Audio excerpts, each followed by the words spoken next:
Hi students, आज आपके वो वीडियो में कैश फ्लो स्टेटमेंट बनाने के लिए बताया जाएगा। ठीक है, आपको बताया गया था कि ऑपरेटिंग के बाद आपको कैश फ्लो स्टेटमेंट बनाना है। क्या बनाना है? Cash flow statement. Cash flow statement में हम लोग तीनों स्टेप को बनाते हैं, यानी ऑपरेटिंग, इन्वेस्टिंग और फाइनेंसिंग। आपको स्टूडेंट ऑपरेटिंग, इन्वेस्टिंग और फाइनेंसिंग तीनों बनाने का आपको रूल्स बता दिया गया है। ठीक है स्टूडेंट, आज हम तीनों मैथ को, तीनों पॉइंट को एक साथ बनाएंगे। ऑपरेटिंग, इन्वेस्टिंग और फाइनेंसिंग तीनों पॉइंट जो एक साथ बनाएंगे स्टूडेंट, वो क्या कहलाएगा? Cash flow statement. ठीक है स्टूडेंट, आप अपने बुक का एक एग्जाम्पल नंबर 28 को देखिएगा। वो मैथ है एम लिमिटेड। ठीक है स्टूडेंट, वो मैथ किससे स्टार्टिंग है? एम लिमिटेड से। ठीक है, सबसे पहले जो फॉर्मेट होता है, फॉर्मेट को बना लोगे स्टूडेंट। देखो, पहले हम लोग ऊपर में हेडिंग लिखते थे cash flow from operating activity. ठीक है स्टूडेंट, क्योंकि वो ऑपरेटिंग बनाया जाता था। अब हम लोग कैश फ्लो स्टेटमेंट बना रहे हैं, तो आपको हेडिंग क्या लिखना है student? Cash flow statement. Cash flow statement. ठीक है student, for the year ending. For the year ending, जिस डेट को बनाया जा रहा है उस डेट को दे देना, और यहाँ पे ब्रैकेट का सिंबल होगा। Cash flow statement for the year ending. ठीक है स्टूडेंट, ये हेडिंग होगा। ठीक है, और यहाँ डेट दे देना। फॉर्मेट उसी तरह होगा, पार्टिकुलर्स, अमाउंट, अमाउंट। ठीक है स्टूडेंट, आपको पता है कि कैश फ्लो स्टेटमेंट में 3 स्टेप होता है। आपको बताया गया स्टूडेंट कि कैश फ्लो स्टेटमेंट में कितना स्टेप होता है? 3 स्टेप, ऑपरेटिंग, इन्वेस्टिंग और फाइनेंसिंग। तो सबसे पहले स्टूडेंट हम लोग को ऑपरेटिंग बनाना है। क्या बनाना है? Operating activities. आप यहाँ पे 1 नंबर पॉइंट दोगे। क्या देना है स्टूडेंट? 1 नंबर पॉइंट, और आपको लिखना है heading cash flow from operating activities. ठीक है स्टूडेंट, क्या लिखना है? Cash flow from operating activities. ये हेडिंग दे देना है स्टूडेंट। और ऑपरेटिंग एक्टिविटीज आप जिस तरह से बनाते थे पहले, आपको उसी तरह से बनाना है। ऑपरेटिंग एक्टिविटीज बनाने में कोई भी चेंजिंग नहीं होगा स्टूडेंट। ठीक है, ऑपरेटिंग एक्टिविटीज को आप पहले जिस टाइप से बनाते थे स्टूडेंट, उसी टाइप से ऑपरेटिंग एक्टिविटीज को बनाना है। ऑपरेटिंग एक्टिविटीज को बनाने में कोई भी चेंजिंग नहीं होगा। देखो, आपको पता है कि ऑपरेटिंग बनाने समय सबसे पहले नेट प्रॉफिट या नेट लॉस लिखा जाता है। अब क्वेश्चन में देखो स्टूडेंट, आपको प्रॉफिट एंड लॉस दिया है। दिख रहा है स्टूडेंट? क्या दिया है? प्रॉफिट और लॉस। 15 में था 50,000, 16 में हो गया 75,000, यानी 25,000 का प्रॉफिट हो रहा है। आपको लिख देना है student net profit for the current year 25,000। ठीक है स्टूडेंट, अगला हेडिंग होगा 8 नॉन ऑपरेटिंग एक्सपेंसेस। क्या होगा स्टूडेंट? 8 non operating expenses. इस क्वेश्चन में देखोगे स्टूडेंट कि नॉन ऑपरेटिंग एक्सपेंसेस में कोई भी आइटम नहीं है। नॉन ऑपरेटिंग एक्सपेंसेस में कोई भी आइटम नहीं है, तो आपको डैश डैश देना है और 25,000 को नीचे कर देना है। ठीक है स्टूडेंट, अगला हेडिंग आप दोगे लेस नॉन ऑपरेटिंग इनकम। क्या देना है स्टूडेंट? Non operating income. इस क्वेश्चन में देखो, नॉन ऑपरेटिंग इनकम का भी कोई आइटम नहीं है। नॉन ऑपरेटिंग इनकम का कोई आइटम नहीं है, तो आपको डैश डैश देना है, फिर 25,000 को नीचे कर देना है। ठीक है स्टूडेंट, अब अगला हेडिंग आपको लिखना है। अगला हेडिंग आपको क्या लिखना है student? 8 increase in current liabilities and decrease in current asset. जैसे आप देते थे, आपको 2-3 लाइनिंग का जगह छोड़ देना है, फिर आपको हेडिंग देना है less decrease in current liabilities and increase in current asset. ठीक है स्टूडेंट, दोनों हेडिंग हो गया। अब क्वेश्चन पे आते हैं। सबसे पहले दिया है इक्विटी शेयर कैपिटल। क्या दिया है स्टूडेंट? Equity share. ये करेंट लाइबिलिटीज नहीं होता है, ये करेंट लाइबिलिटीज नहीं होता है, क्योंकि स्टूडेंट आपको पता है कि ऑपरेटिंग में काम सिर्फ करेंट का होता है, तो equity share capital current liabilities नहीं होता है। फिर दिया है प्रॉफिट लॉस, तो प्रॉफिट लॉस का काम हम लोग कर चुके हैं। फिर दिया मॉर्टेज लोन। मॉर्टेज लोन भी स्टूडेंट करेंट लाइबिलिटीज नहीं होता है। Trade payable. Trade payable means creditor. Trade payable means creditors. ठीक है स्टूडेंट, ट्रेड पेबल क्रेडिटर, ये करेंट लाइबिलिटीज होता है। आप देखो स्टूडेंट, ये डिक्रीज हो रहा है। पहले था 2015 में 30,000, 2016 में 20,000, 10,000 का डिक्रीज हो गया। लाइबिलिटीज है स्टूडेंट, और वो डिक्रीज हो रहा है, तो कहां जाएगा? लेस में देखो लिखा है डिक्रीज इन करेंट लाइबिलिटी। आपको आना है स्टूडेंट और यहां लिखना है डिक्रीज इन ट्रेड पेबल 10,000। ठीक है स्टूडेंट, एसेट्स में आओ। सबसे पहले दिया फिक्स एसेट्स, ये तो करेंट है नहीं। इन्वेस्टमेंट, ये भी करंट नहीं है। करंट एसेट्स में आपको दिया student inventories. Inventories means stock, inventories means stock, ये करंट एसेट्स होता है। क्या होता है स्टूडेंट? ये करंट एसेट। पहले था 75,000, फिर हो गया 70,000, यानी 5,000 का डिक्रीज हो रहा है। 5,000 का ये करंट एसेट्स है और 5,000 डिक्रीज हो रहे हैं। तो देखो स्टूडेंट, डिक्रीज इन एसेट्स कहां लिखा है? एड में आओ और देखो लिखा हुआ है डिक्रीज इन करंट एसेट्स, है ना। आपको यहां लिख देना है डिक्रीज इन इन्वेंट्रीज। कितना डिक्रीज हुआ स्टूडेंट? 5,000 का। आपको यहाँ पे 5,000 लिख देना है। फिर दिया हुआ है student trade receivables. Trade receivable mean debtors, trade receivable means debtors, ये भी करंट एसेट्स है। क्या है ये? Current asset. पहले था 1,25,000, फिर हो गया 1,70,000, यानी 45,000 इंक्रीज हो गया। क्या हो गया स्टूडेंट? इंक्रीज। ये करंट एसेट्स है ना स्टूडेंट, और इंक्रीज हो रहा है।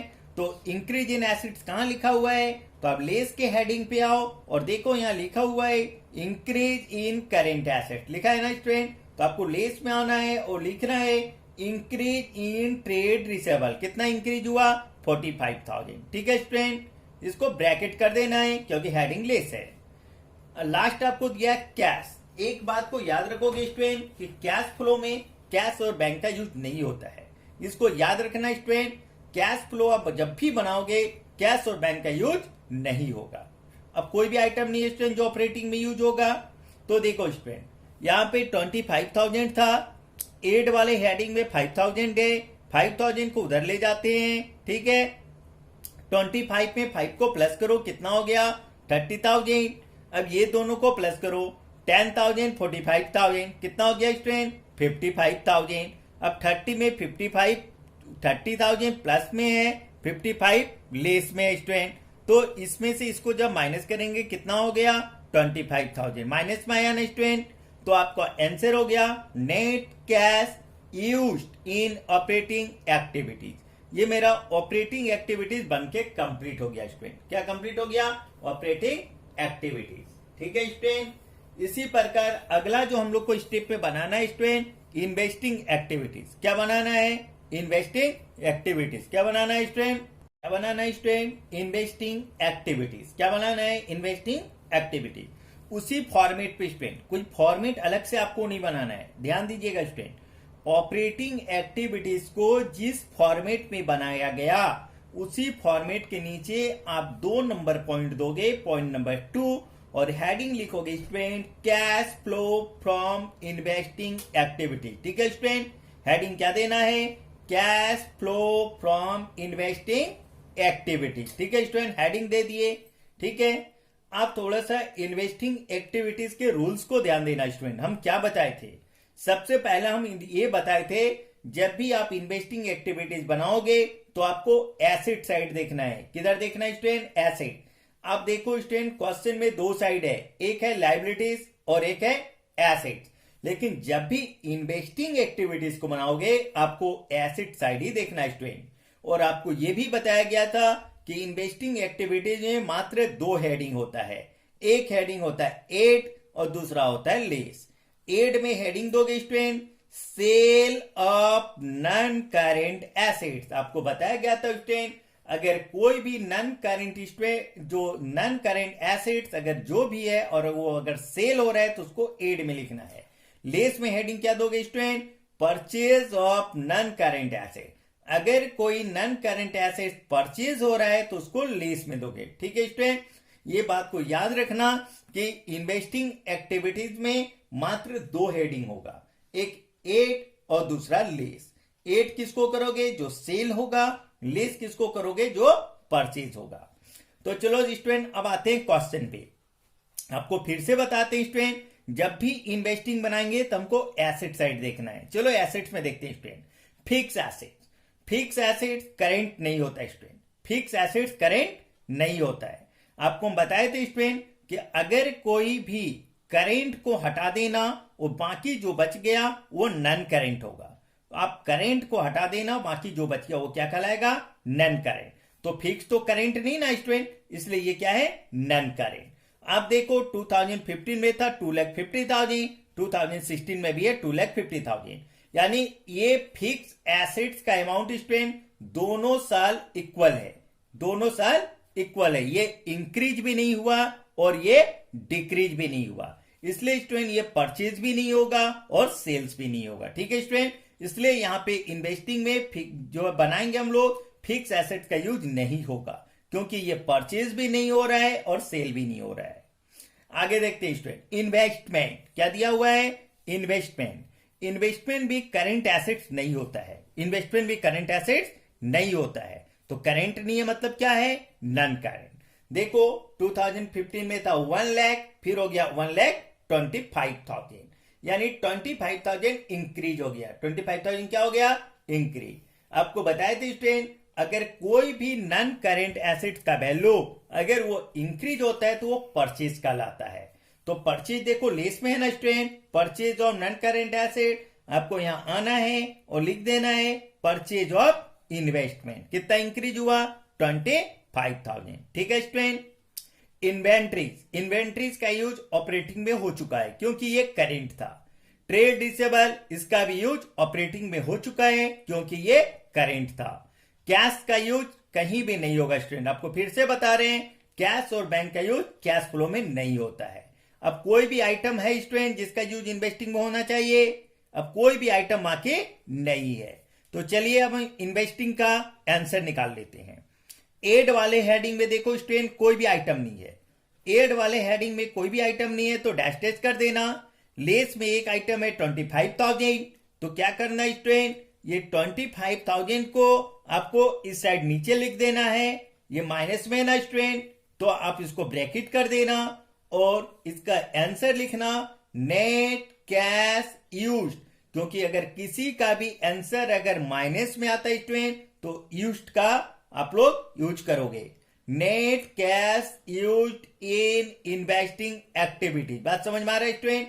तो यहाँ पे मात्र दो हेडिंग होगा, एड और लेस। एड में सेल को लिखना है, लेस में परचेज को। यहाँ पे एड में कोई भी आइटम नहीं है स्टूडेंट, इसलिए डैश डैश किया गया। लेस में मात्र एक आइटम है, वही मेरा आंसर कहलाएगा स्टूडेंट। ठीक है, इस तरह से ये मेरा इन्वेस्टिंग बन के कंप्लीट हो गया। अब तीसरे स्टेप में हम लोग फाइनेंसिंग एक्टिविटीज को बनाएंगे स्टूडेंट। ठीक है, तो आप फाइनेंसिंग एक्टिविटीज आपको हम बताते हैं।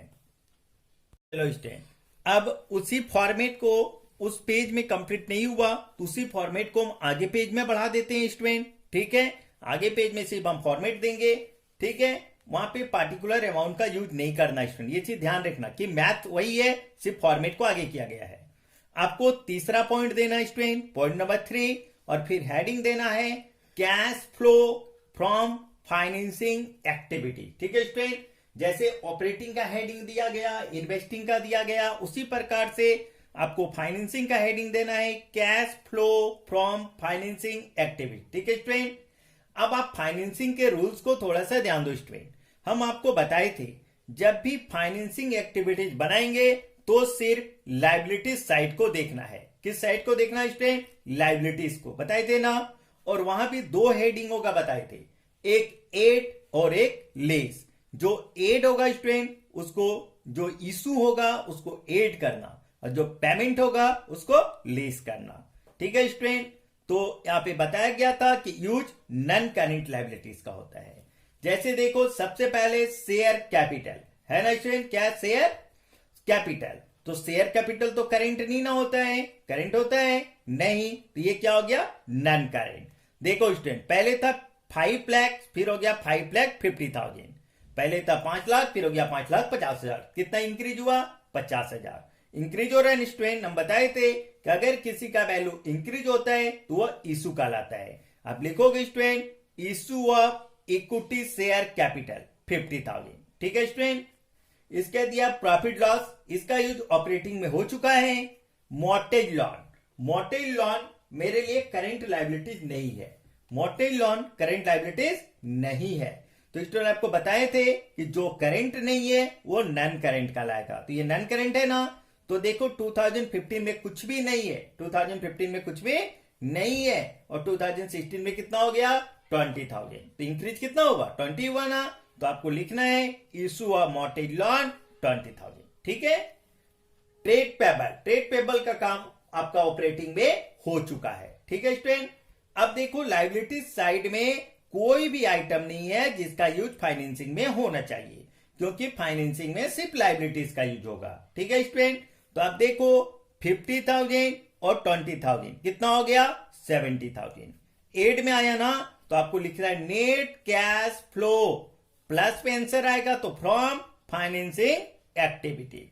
एक बात याद देना स्टूडेंट, आपको यहाँ पे कोई एड और लेस का हेडिंग नहीं लिखना है, आपको कोई एड और लेस का हेडिंग नहीं लिखना है। ठीक है, सिर्फ ये ध्यान देना, अगर कोई अमाउंट लेस होता तो उसको सिर्फ हम लोग ब्रैकेट कर देते, सारे अमाउंट को यहां पे ही लिखना है। अगर कोई लेस होता तो उसको सिर्फ हम लोग क्या करते, ब्रैकेट कर देते। इस तरह से मेरा फाइनेंसिंग एक्टिविटीज कंप्लीट हो गया स्टूडेंट। ठीक है, बात समझ में आ रहा है स्टूडेंट। इसके बाद आपको एक पॉइंट बताएंगे जो स्टूडेंट कि ये मैथ आपका सही बना या नहीं बना।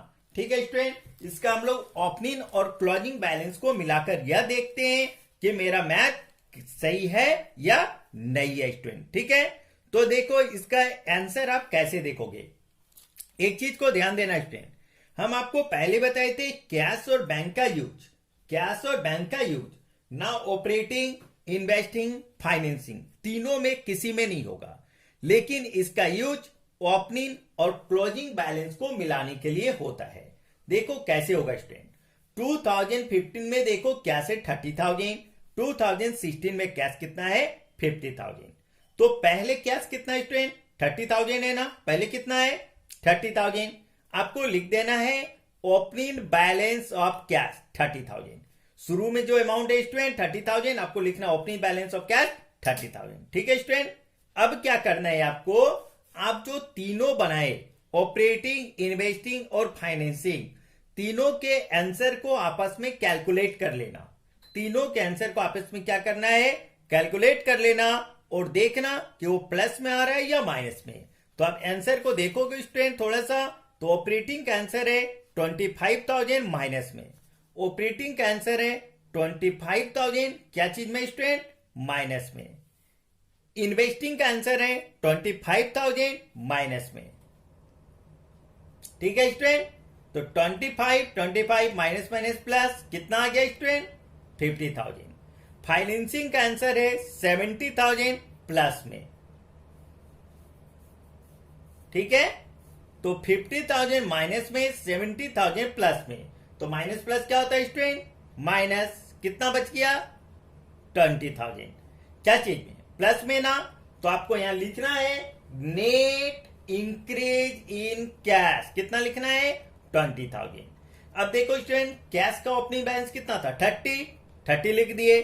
तीनों के आंसर को आपस में जब कैलकुलेट किए तो 20,000 प्लस में आया ना स्टूडेंट, तो आपको लिखना है नेट इंक्रीज इन कैश 20,000।